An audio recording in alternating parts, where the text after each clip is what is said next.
السلام علیکم ورحمۃ اللہ وبرکاتہ۔ نحمدہ صلی اللہ رسول الکریم، اما بعد۔ میری پیاری سوشل میڈیا فیملی، میں ٹھیک ہوں الحمدللہ، آپ بھی ٹھیک ہوں گے انشاءاللہ۔ آج میں آپ کو اپنی ویڈیو میں بتاؤں گی نماز کا انتظار کرنے کی بھی ایک فضیلت ہوتی ہے، اور مسجد میں وضو کر کے مسجد میں نماز کے لیے جانے کی بھی کچھ فضیلتیں ہیں۔ تو آج انہی کے بارے میں بات کریں گے۔ انشاءاللہ آپ کو ویڈیو پسند آئے گی۔ اگر ابھی تک آپ نے میرے چینل پر کو سبسکرائب نہیں کیا ہے تو پلیز سبسکرائب مائی چینل، اگر چینل میں آپ نئے ہو تو چلیے بنا تاخیر کے ویڈیو کو سٹارٹ کرتے ہیں۔ نماز کے انتظار کرنے کی فضیلت کو ابو ہریرہ رضی اللہ عنہ کی اس حدیث سے آپ کو بتاؤں گی۔ بخاری مسلم کی حدیث ہے کہ حضرت ابو ہریرہ رضی اللہ عنہ سے روایت ہے کہ رسول اللہ صلی اللہ علیہ وسلم نے فرمایا، آدمی جب تک اپنی نماز کی جگہ میں بیٹھ کر نماز کا انتظار کرتا ہے اور وہ نماز کی حالت میں ہوتا ہے اور فرشتے کہتے ہیں کہ اے اللہ تو اسے بخش دے، اس پر رحم کر، یہاں تک کہ وہ نماز سے فارغ ہو کر باہر آ جائے یا اسے حدث لاحق ہو جائے۔ تو یہ حدیث تھی، آپ کو سمجھ میں آ گیا ہوگا کہ نماز کی حالت میں ہونا اور وضو کی حالت میں ہو کر نماز کا انتظار کرنا، اس کی بھی کیا عظیم فضیلت ہے۔ ایسے ہی مسجد میں وضو کر کے جانے کی فضیلت حضرت ابو ہریرہ ہی کی حدیث ہے، روایت ابو داؤد کی ہے کہ ابو ہریرہ رضی اللہ عنہ سے روایت ہے کہ رسول اللہ صلی اللہ علیہ وسلم نے فرمایا، جس نے اپنے گھر میں وضو کیا پھر اللہ کے گھروں میں سے کسی گھر کی طرف چلا گیا، اللہ کے فرائض میں سے کسی فرض کو ادا کرے تو اس کا ایک قدم سے گناہ مٹتے ہیں اور دوسرے قدم سے درجات بلند ہوتے ہیں۔ تو ہمارے دین میں چھوٹی چھوٹی چیزوں کی بھی کتنی اہمیت اور فضیلت ہے، ان حدیثوں سے آپ کو یہی سمجھانے کی میری کوشش ہے۔ ایک اور حدیث ہے امامہ رضی اللہ عنہ کی، ابو امامہ رضی اللہ عنہ سے روایت ہے کہ رسول اللہ صلی اللہ علیہ وسلم نے فرمایا، جو شخص اپنے گھر سے وضو کر کے فرض نماز کے لیے نکلے تو اس کا اجر محرم حاجی کے اجر کی طرح ہے، اور جو شخص چاشت کی نماز کے لیے نکلے اور صرف اسی کے لیے تکلیف برداشت کرے تو اس کو عمرہ کرنے والے کے برابر اجر ملے گا، اور ایک نماز کے بعد دوسری نماز کے لیے جانا جن کے درمیان کوئی لغو نہ کیا ہو علین میں لکھا جائے گا۔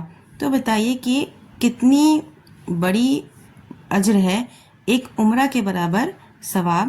تو ان چیزوں کو کیوں ہم چھوڑیں؟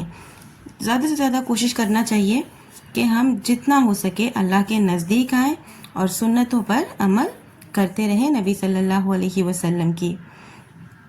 جیسا کہ بات نماز کی ہو رہی ہے تو نماز میں خشوع بہت ضروری ہوتا ہے، اور خشوع کن چیزوں سے حاصل ہوتا ہے آئیے اس پر بات کرتے ہیں۔ خشوع 3 چیزوں سے حاصل ہوتا ہے نماز میں۔ خشوع جب آپ کا دل حاضر ہو، جو پڑھے ہیں یا سنے ہیں اسے سمجھ میں آتا ہو، اور تعظیم، اور یہ 2 چیزوں سے پیدا ہوتی ہے، ایک اللہ کے جلال و عظمت کی معرفت سے اور دوسرا اپنے نفس کو ذلیل اور حقیر سمجھنے سے۔ جب یہ دونوں چیزیں پائی جائیں تو اللہ کے سامنے فروتنی اور عاجزی کے اظہار کا جذبہ پیدا ہوتا ہے۔ یہ تعظیم بھی بلند ہے، یہ اللہ کی قدرت اور عظمت کی معرفت سے پیدا ہوتی ہے، اور اس وقت پیدا ہوتی ہے جب بندہ کو یہ احساس ہوتا ہے کہ وہ اللہ کے حق کما حق کا ادا نہیں کرتا۔ وہ یہ ہے کہ آدمی اپنی نماز اللہ تعالی سے ثواب کی امید رکھے۔ جب بھی کوئی نماز پڑھے تو دل میں ہمیشہ یہ ہو کہ اس نماز کے بدلے ہمیں اللہ تعالیٰ ڈھیروں ثواب دے گا۔ حیا یہ اس وقت پیدا ہوتی ہے جب آدمی اللہ کی نعمت کو پہچان لے اور یہ سمجھے کہ وہ اللہ کا حق کما حق ادا نہیں کر رہا۔ جب اس کو احساس کمتری ہوگی کہ اس سے کچھ چیزیں چھوٹ رہی ہیں، کہ وہ اللہ کے حق کو ادا نہیں کر پا رہا ہے، تو اس کے اندر حیا خود بخود آ جائے گی۔ مشروع رونے کی صفت نماز میں ہوتی ہے، اس کو میں رسول اللہ صلی اللہ علیہ وسلم کی حدیث سے سمجھاؤں گی۔ رسول اللہ صلی اللہ علیہ وسلم سسکی لے کر اور بلند آواز سے نہیں روتے تھے، بلکہ آپ کی دونوں آنکھیں آنسو بہاتی تھیں اور آپ کے سینے میں ہانڈی پکنے کی آواز کی طرح رونے کی آواز سنائی دیتی تھی۔ بہت سے لوگ ہوتے ہیں جو نماز میں روتے ہیں، اور نماز میں رونا، دعاؤں میں رونا، یہ بہت ہی اچھی بات ہے، لیکن رونے کا بھی ایک طریقہ ہوتا ہے۔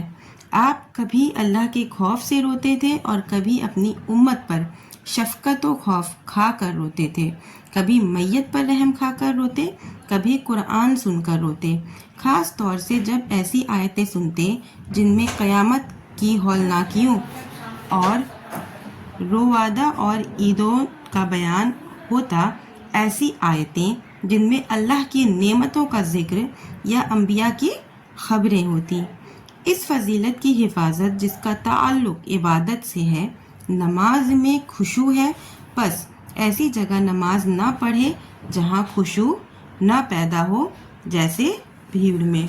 تو نماز ہمیشہ سکون اور شانتی والی جگہ میں پڑھنا چاہیے، خشوع اور کے ساتھ پڑھنا چاہیے۔ یہ اہم ترین چیزیں ہوتی ہیں جو ہمیں نماز میں ہمیشہ نماز پڑھتے وقت خیال رکھنا چاہیے۔ نماز پڑھنا صرف نماز ادا کرنا نہیں ہے، نماز پڑھنا یہ اللہ کو راضی کرنا ہے۔ نماز کو صرف ایک یہ نہ سمجھے کہ ہاں وقت ہو گیا ہے نماز ادا کرنا ہے، نماز ادا کر دیا۔ نماز میں خشوع ہونا بہت ضروری ہے، اور نماز آپ اللہ کے لیے پڑھ رہے ہیں، آپ یوں جانیں کہ آپ نماز پڑھتے وقت اللہ کے سامنے کھڑے ہیں۔ آپ کو اپنی حدیث میں، ویڈیو میں یہ بھی سمجھا دی ہوں میں کہ نماز میں رونا کس طرح سے ہوتا ہے، تو آپ جب بھی نماز پڑھیں ان چیزوں کا بالکل اہتمام کریں۔ ویڈیو زیادہ لمبی نہیں کروں گی، آخر میں اللہ تعالیٰ سے دعا کرتی ہوں کہ یا اللہ تعالیٰ ہم تمام مومن مسلمانوں کو نماز کو صحیح طریقے سے پڑھنے اور سمجھنے کی توفیق دے، آمین۔ ملتے ہیں نیکسٹ ویڈیو میں۔ وعلیکم السلام ورحمۃ اللہ وبرکاتہ۔